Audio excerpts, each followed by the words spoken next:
En este tiempo en el cual siempre nos remontamos año arriba, año abajo, unos 2000 hacia atrás, nos situamos en el mundo romano y descubrimos algunas curiosidades de ese mundo antiguo verdaderamente sorprendentes. Y lo hacemos siempre en compañía de Ignacio Monzón. Muy buenas noches. Muy buenas noches, Bruno. Encantado como siempre. Ignacio, hablamos de la educación hoy, la educación en los romanos. Y la primera pregunta yo creo que es fundamental. ¿Tenían escuelas, institutos y universidades como las tenemos nosotros? Pues la verdad es que con el tiempo tuvieron cosas muy parecidas. Pero afortunadamente para ellos no tuvieron los institutos que tenemos hoy en día en este país. Bueno, también tenían alguna serie de problemas. Uno de los importantes era que si ya ocurre en los tiempos actuales que el acceso a la educación sigue dependiendo, en cierto modo, no tanto como entonces, pero bueno, sigue dependiendo un poco de la economía familiar, también en esa época la situación económica, social o de clase que ocupa una persona o una familia es muy importante a la hora de la educación que puede recibir un retoño, un niño. Claro, esa máxima que además yo creo que todo historiador debería tener siempre en su decálogo, eso de hay clases y clases, eso se cumple absolutamente en todas las épocas y en todas las culturas. Un hijo no se concibe como lo concebimos nosotros, como algo que nosotros queremos simplemente por tenerlo, porque es valioso. El hijo es una herramienta de trabajo, es fuerza de trabajo. Claro, y supongo que eso es importante entonces, es decir, en ciertas clases sociales menos pudientes, al niño, más que educársele en humanidades, en una serie de conocimientos, se le educaría más en convertirlo en un trabajador más, seguramente, de lo mismo que haría su padre, ¿no? Claro, eso además los medievalistas lo saben muy bien. Normalmente creen que se creó en la Edad Media, pero esa costumbre de que el hijo herede el trabajo del padre, eso es muy antiguo. Ya los romanos, evidentemente, pues ¿qué va a hacer un agricultor? Pues enseñar a su hijo a cultivar, porque además el hijo va a ser el que cuida al padre. El hijo va a heredar esa granja, entonces ya va a seguir, es como un eslabón más en la cadena del tiempo. Cuando hablamos contigo sobre muchos de estos aspectos del mundo romano, del mundo antiguo, descubrimos que ya ellos hacían cosas o vivieron cosas muy similares a nosotros. Además, de forma extraordinariamente parecida.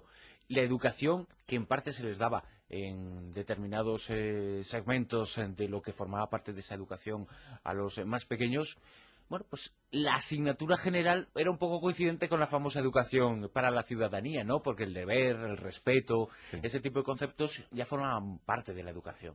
Claro, realmente toda cultura, todo grupo humano ha tenido un tipo de forma de educar, con cuentos, con leyendas. Por eso es tan importante reunir a los pequeños y que el anciano de la tribu les hable, porque se les inculcan los valores, lo que los romanos llamaban el mos maiorum, la costumbre de los mayores.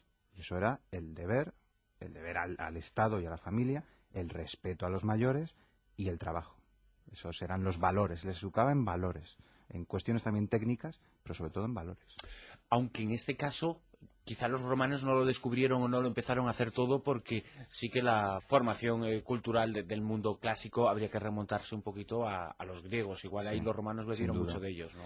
Sí, ya lo decía Horacio, su famosa Graecia Capta, ¿no? Sí, los romanos hemos conquistado Grecia, pero los griegos nos han dominado culturalmente.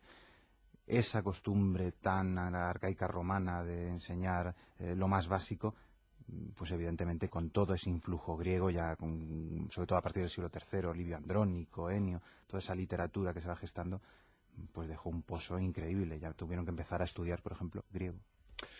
Supongo que la casa era fundamental en la educación de los pequeños, pero no sé si tanto como ahora. ¿O existía la figura de alguien que acudía a la casa o de un lugar al cual el niño iba para aprender cosas?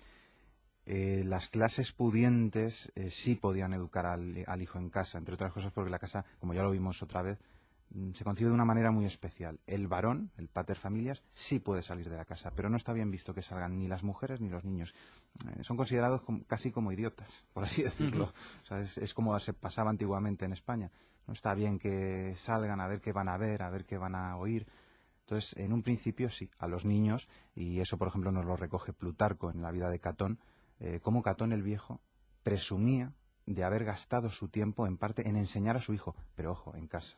Ujú. Evidentemente, con el tiempo sí hubo escuelas y sí se permitió que o vinieran profesores a casa, los profesores particulares, también lo inventaron los romanos, o escuelas fuera, en casa del maestro o en simples pórticos. ¿La alfabetización era importante? ¿Estaba extendida en el mundo romano? Sí, sin duda. Siempre se ha hablado de que el mundo griego, y desde luego en parte es verdad, hizo enormes esfuerzos por la alfabetización de las masas. Pero es que el mundo romano tanto o más. Porque además una cosa muy curiosa es que el mundo romano es muy legalista, eso lo sabemos todos. Ujú.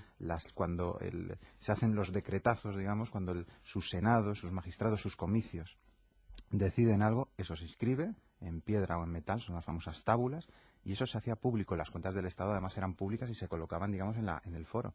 Para que, claro, a todo el mundo le interesaba saber leer, pues básicamente para enterarse de lo que estaba haciendo su Ujú. propio Estado. Es que era más necesario que nunca. La figura del tutor, del maestro, del que enseñaba esas cosas a los niños, ¿cómo estaba valorada entonces? Generalmente muy mal. Los romanos de clase alta, pues siempre es verdad, lo hemos visto antes, tenemos que distinguir entre los romanos, como siempre, de clase baja y alta. Los romanos de clase alta se enorgullecían de seguir la paideia, la educación griega. Y por supuesto necesitaban, sobre todo, maestros griegos que eran muy apreciados. Pero sin embargo es que muchos eran esclavos o libertos. Tenían muy baja condición social. Se les necesitaba mucho, pero se les consideraba muy bajos en la escala social. Ese tipo de hipocresías que siempre hay en la historia, toda sociedad humana. Es decir, que no estaban bien pagados, No, entonces, para no, nada, ¿no? la verdad es que no.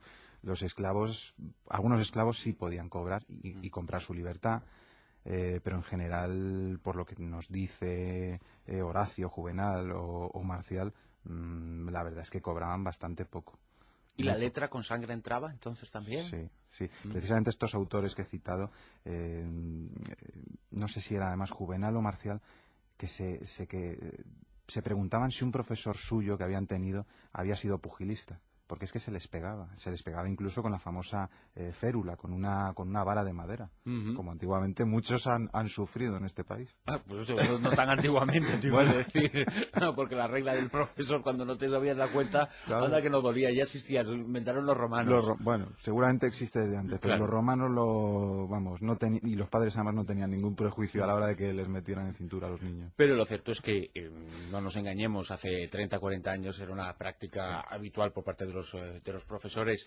Desde la llegada de la democracia a nuestro país, bueno, pues existió y se extendió la idea de que la educación tenía que ser a base de recompensas, ¿no? sí, Y no de castigos, sino a base de recompensas. Ese concepto, lo curioso es que ya lo tenían también los romanos, que sí. luchaban contra esa otra técnica de aprendizaje. Sí, siempre se comenta que uno de los grandes revulsivos de la educación ha sido el Emilio, ¿no? Pero sin faltar a los franceses del siglo XVIII, lo cierto es que Quintiliano, el gran orador, el gran retor romano, ya hablaba de que eran unas maneras bastante vergonzosas y que el niño aprendía por miedo y que Ujú. eso no era bueno, que había que estimularle y recompensarle. ¿El padre y la madre cumplían diferentes funciones en el proceso educacional de los niños? Sí, generalmente la madre cuidaba del niño, que no, sobre todo las mujeres de clase alta, pues muchas veces ni siquiera le daban el pecho, pero digamos la tutela, entre comillas, era de la madre hasta que el niño cumplía 7 años. Ya a partir de los 7 años, digamos cuando el niño ya puede hacer cosas, ya se encargaba el padre, ya era el padre, aunque el padre en general siempre es responsable del niño. Y ya que hablamos de géneros, ¿la educación de un niño y de una niña variaban? Sí, lo que pasa que uno de las grandes victorias de la paideia helenística y que Roma también heredó fue que la mujer, pues sí, siempre tenía una condición menor, pero sin embargo no era analfabeta. Estaba muy mal visto que una mujer, digamos, tuviera estudios superiores, pero igual de mal estaba visto que no supiera leer y escribir. Es verdad que a partir de los 13 años la niña ya se la orientaba a las labores propias digamos, a las labores que se consideraban propias de su sexo. Es decir, que hasta ahí llega, digamos, lo que entenderíamos ahora como la educación obligatoria, ¿no? Más Sí, o menos. exactamente. Pero por supuesto la niña hasta ese punto sabía leer y escribir y los números a la perfección, sabía tocar algún instrumento, pero ya se la apartaba. Ya el niño podía seguir estudiando hasta los 20 años o durante toda su vida y podía irse incluso a Atenas a hacer una especie de estudios universitarios, una especie Ujú. de Erasmus que les gustaba mucho porque allí se escapaban de la tutela paterna. Pero las niñas no, las niñas a enseñarles las labores, a enseñarles a cuidar a los niños y digamos a partir de los 13 años ya se acababa su mundo de la educación. Y sin embargo, en los niños ya adolescentes o llegando al final de la adolescencia, existía una circunstancia muy parecida a lo que ahora podemos decir el graduado, ¿no? La festividad del graduado. Sí, la verdad es que los niños pasaban por 3 etapas: el literator, el grammaticus, el rhetor. Que son, digamos, los 3 niveles Los básicos. 3 niveles básicos. El literator era el de que le enseñaba las primeras letras, entre los 7 y los 12 años. Curiosamente, la escuela se llamaba ludus literatus, es decir, ludus, lúdico, juego. Es otra cosa que parece que hemos perdido. Después se pasaba al grammaticus. El grammaticus ya profundizaba en el conocimiento del lenguaje, se obligaba a leer a los clásicos, con lo cual adquirían también un gusto literario e histórico. Y luego ya el rhetor, que era para los niños más ricos, pero los que podían seguir permitiéndose estudiar, estudiaban fuera, en las famosas academias de Atenas, de Pérgamo. Eso es, bueno, claro, es que eso lo tenían todo, porque lo que tenían era dinero y lo que hacían también era escapar de la tutela paterna. Seguían estando bajo la tutela paterna, pero el padre no estaba ahí para controlarles. Lo único que tenían era esclavos que hacían lo que ellos querían. Qué curioso. Y en ese mundo de la educación, como dices, existía también algo parecido a una universidad en Atenas, Sí. pero esas universidades o esos estudios superiores estaban más orientados hacia las letras o humanidades o hacia las ciencias. ¿Qué le daban más importancia en la educación a los romanos? Es que, bueno, la verdad es que no diferenciaban como nosotros lo diferenciamos tan brutalmente. Eso que te suelen decir, tú eres de ciencias, tú eres de letras. Aunque he discutido con algún amigo de esto, yo sigo considerando la historia una ciencia, una historia social. Para ellos es verdad que todo era necesario, pero sobre todo, la retórica. Y una de las partes de la retórica, es decir, de saber hablar, para dominar la política, era la historia, para poder saber la historia como maestra de vida. Y la oratoria también era muy importante y se enseñaba mucho en oratoria, ¿verdad? Era algo fundamental. No saber hablar, por muy buen político que uno fuera, era no ser nadie. Algo que me acuerdo que además lo comentaba Carlos Canales y Jesús Callejo, la importancia que en el derecho tiene el saber hablar. Es que con eso puedes convencer a las masas y de eso se trata la política. Exacto. Básicamente. Ignacio Monzón, un placer una vez más compartir gracias. estos minutos contigo y descubrir cosas tan interesantes y tan importantes como era la educación en el mundo romano. Seguimos dándonos cuenta que todo estaba ya escrito